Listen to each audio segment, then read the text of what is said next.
What's your darkest family secret? And I uncovered the truth about one of my aunts. She was bound to an arranged marriage she was never meant to have. Her sister, the intended bride, was fiercely against the union. My grandmother, in her quiet way, persuaded my aunt to take her sister's place. After the wedding, my aunt and the man moved far away. They had children. We saw them so seldom they were like ghosts from another life. It was only as I grew older that the whispers grew louder, and I learned the truth. The man had subjected my aunt to such torment that, long after he was in his grave, she would be gripped by intense mental collapses, echoes of a life lived in silent fear. My grandpa doesn't know how his father truly left this world. He was only 2 when it happened, a blank space in his memory. All he ever said was that he thought a truck was involved. While digging into the roots of my grandpa's family tree, a chill ran down my spine. I found it, the old newspaper article. My great-grandfather's life wasn't just involved with a truck. It was taken by a drunk driver in a sudden, violent finality. The same search revealed another buried fact. Great-grandpa was the result of a teen pregnancy, raised by his grandparents as their own. I could tell him, but what point is there in digging up a grave just to show someone the bones? While she was pregnant with me, he had been embezzling money, a quiet rot spreading first through a photography club, then through the government institution where he was treasurer. The club needed the money. The walls were closing in. So, he decided to run. By some cruel twist of fate, my mother's brother and father caught him as he was slipping out of the house. My granddad, a burly Scots coal miner, got him by the throat. His words were low and final. If he ever pulled a stunt like that again, he would be a dead man. The story goes that my dad wet himself right there on the spot. Granddad paid the money back, sealing the secret to prevent my father from losing not just his job, but his freedom. My mother, however, could never trust him with money again. Their joint account became a cage with limited access for him. She created her own, separate account, a fortress from which she controlled the family's finances. She went back to work, a rarity in rural Scotland, where women were meant to be mothers, not providers. With no childcare, I spent the first few years of my life sleeping in a basket in the stationery cupboard of her classroom. Even at my mother's funeral, years later, her former colleagues would approach me, their eyes filled with a strange nostalgia. Oh, they'd say, "It's the baby from the cupboard." My uncle Joseph is very likely a collector of people. He is a major suspect for the West Mesa bone collector and a convicted assaulter from his time at a middle school. Then one day, Joseph was just gone, erased from the picture. No concrete answer was ever given as to why. I was young enough not to question the sudden silence, to not wonder about the details lurking in the shadows of his absence. My 11-year-old cousin became pregnant. The family's shame was briefly paraded on a trashy television show, and then the problem was quietly solved. Her aunt adopted the baby.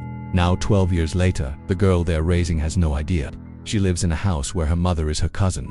She has seen pictures of her own mother as a child and remarked, with an unnerving innocence, "I don't remember taking that picture. They look identical." A living ghost in her own home.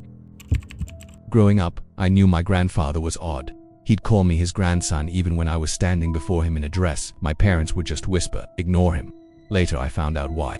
When my dad was a child, my grandfather sold my dad's sister, Barbara, to someone. He simply didn't want a girl in the family. He kept my dad and his brother. My dad finally found his sister around the time I was in middle school, after years of calling archives, chasing paper trails. She's my favorite aunt now. No one in the family ever truly liked Grandpa after that. I never met my grandfather, even though he lived only an hour away and didn't pass on until I was 10. My dad was a wall between us. Inflicting drunken violence upon your child tends to build such walls. He refused to even acknowledge my sister and me. Furious that his only son had failed to produce a male heir to carry on the family name, when my youngest brother was finally born, he reached out for the first time in a decade, just to congratulate my father on succeeding. He had also disowned his own daughters for the crime of going to college. My younger aunt once described to me the suffocating dread she felt telling him she'd been accepted, knowing she'd be cast out just as her sister had been. He only reconciled with her late in life, after she had 2 sons. The joke is on him. My sister and I are far more successful than the male cousins he deemed worthy of his love. I can think of 2 horrors from my dad's family right away. I'm sure there are more buried things. Secret 1. The abandoned child. My dad discovered late in life that he had an older brother, Ron Jr. When Ron was a small child, his parents were told he was mentally unwell. Horrified, they turned him over to the state and never spoke his name again, erasing him from their history. Years later, word trickled back to them. The boy wasn't disabled, he had auditory processing disorder. He grew up to be a fully functioning, independent adult who, when my father finally reached out, wanted nothing to do with the family that had thrown him away. Secret 2.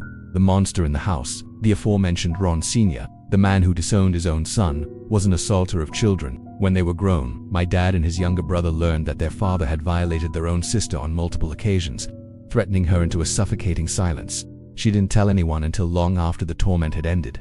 In a final chilling twist, she later reconnected with her father, allowing him to meet and spend time with her children. Oh, and after their mother passed, they discovered the youngest brother had a different father altogether. No one knows the story behind that shadow. Before my granddad took his own life, he was planning to end the lives of every single person in our house. My grandmom, my mom, my aunt, 2 uncles, everyone. He left behind a detailed note, a meticulous manifesto blaming each of them for his decision, and outlining his intention to take them all with him. The speculation is that an extramarital affair had been discovered, and he saw his family as an obstruction. That trauma never leaves. The knowledge that the father who just departed this world had spent his last hours planning to make you depart with him. It's a ghost that haunts you for a lifetime. My great-aunt and uncle had a child while they were still just dating. In the conservative society of the Middle East in the 1950s, their love wasn't enough to spare them. They had to give the child away to an orphanage.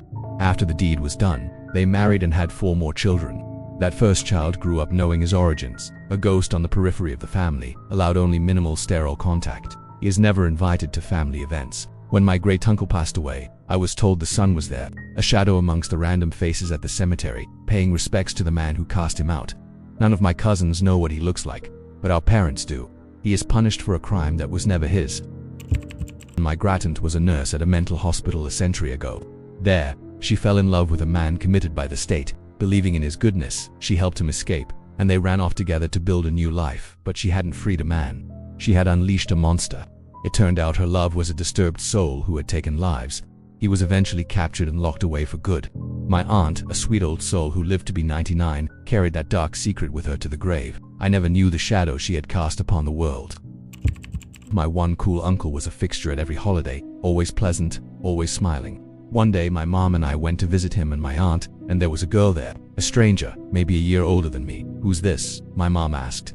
My uncle's smile didn't falter. "Well," he said, "I just found out a few days ago that I have a daughter. I guess this is your cousin." It turns out a wild bachelor party years ago had consequences that took 15 years to arrive on his doorstep. She was sweet. He was good about it. My aunt was forgiving. Everything was fine, but for a moment, seeing that stranger in my uncle's house, a person who shouldn't exist but did, was deeply unsettling. I've never met her mother. My grandfather attempted to end my dad's life with an axe. He showed up at my dad's workplace, hunting him. Somehow, my dad, completely unprepared, fought him off bare-handed. My grandfather escaped, only to return the next day with a gun to finish the job. But my dad didn't show up for work that day, so my grandfather ended his own life in the parking lot, leaving behind the most spiteful note imaginable. He had been violent toward his family for years, a storm of alcohol and rage. My dad had finally had enough and moved them all out in the dead of night. My grandfather, believing my dad had ruined his life by standing up for himself, decided to erase him. He tracked him down to end him. A lot of things about my dad's character, the gaps and shadows in his personality, made sense after I learned he had survived his own father. Does it count if the secret was about me and everyone was keeping it from me? I recently learned that for the last 13 years, my entire extended family believed I had been violated in my early teens. The only problem is, it never happened. It was a phantom, a figment of my mother's imagination born from a single, misinterpreted comment. She told everyone but warned them never to ask me about it, for fear of the trauma. 13 years later, I am drunk with my sisters and bring up a medical study I was part of as a teen. They both exhaled, a decade of tension released. "Oh, thank God," they said. "We've been tiptoeing around this whole violation thing for over a decade." Imagine the look on my face, realizing my entire family thought this horrific thing had happened to me, and not one of them ever asked. They just watched me, waiting for me to break. I had to gently tell my sisters that I was fine, that they had been walking on eggshells around a ghost for no reason. My uncle's high school girlfriend got pregnant. My grandmother drove her to a clinic to terminate the pregnancy, agreeing to pay only if the girlfriend never told my uncle. It tore him apart when he found out. Soon after, my mother became pregnant with my father's child. My grandmother discreetly offered her the same deal. My mother refused. My uncle found out. He tracked my mother down, and in a fit of rage, struck her in the stomach, determined to take from her what had been ripped away from him. My mother lost a child, who would have been my big brother. My mother, a saint, forgave him. He rejected her pleas to get help and joined the army instead. I didn't know any of this until I was an adult. The uncle who had always been so close to me, who I loved, had this chilling darkness inside him. My uncle had a child out of wedlock. When this child grew up, they found my grandfather and would call multiple times a month, weaving some new sob story to get money. My grandfather, a kind but gullible man, gave it to them almost every time. One year, my uncle just dropped off the map. No calls, no contact. His family feared the worst. Then the child called. They said my uncle was dead and they wanted their inheritance. This news sent the family into a spiral of grief and rage.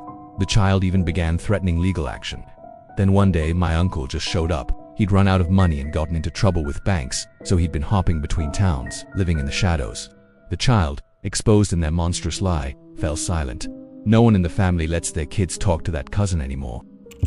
My family could have been worth millions. My great-grandfather built a cardboard box company from nothing. He was a deeply unpleasant man, but he built an empire. My grandfather was supposed to inherit it all until Uncle Randy happened. My great-grandmother, technically the owner, was still alive. She was also blind and deaf. Uncle Randy went to her, impersonating my grandfather, and had her sign away the entire company to him. He gave half of the $15 million to his son, who fled to Europe after the death threat started. Randy himself succumbed to cancer within a month of his betrayal. No one went to his funeral. Some family members still visit his grave, but not to leave flowers. My grandpa is 80 and can't retire, still fighting in court, crushed by legal fees. We still don't know where Randy's son is. He just vanished with the stolen fortune. I was always told my dad left when I was born. The truth is far darker. I grew suspicious when my birth certificate revealed a father's name I'd never heard. Alexander Smith, my last name. I was told it was picked from a baby book. I spent days researching the name. It all added up.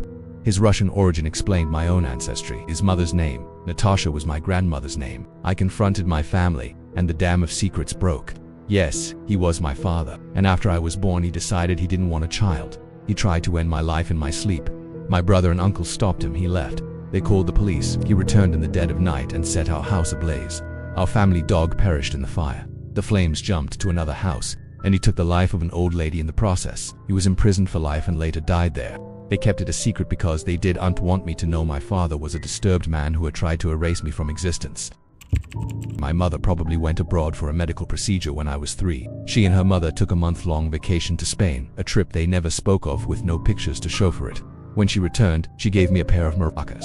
Years later, when I asked about Spain, she would become evasive, quoting lines from old movies. She insisted on getting rid of the maracas, telling me they weren't even real maracas. They vanished when I was 10. The pieces didn't fit until decades later, when I realized her trip coincided with the time before such procedures were legal where we lived. The month-long absence, the silence, the strange, hollow souvenirs, it was all a cover for a secret she took to her grave. I was the family's secret. My biological parents had me when they were young and struggling. Overwhelmed, they put me up for adoption. I was adopted by a loving family, and life went on. In college, I decided to seek out my biological family. My biological mom was still struggling, but my dad had built a new life. He was clean, remarried with more children, and had a career. He had told his new wife about me, but not his kids. My other siblings didn't know I existed. I found his work number and called. He said later that as soon as I introduced myself, he knew it was me. He and his wife had been waiting, anxiously, ever since I turned 18, for the day a ghost from his past would resurface. That night, they sat my siblings down and told them their family was bigger than they knew. They told them about me.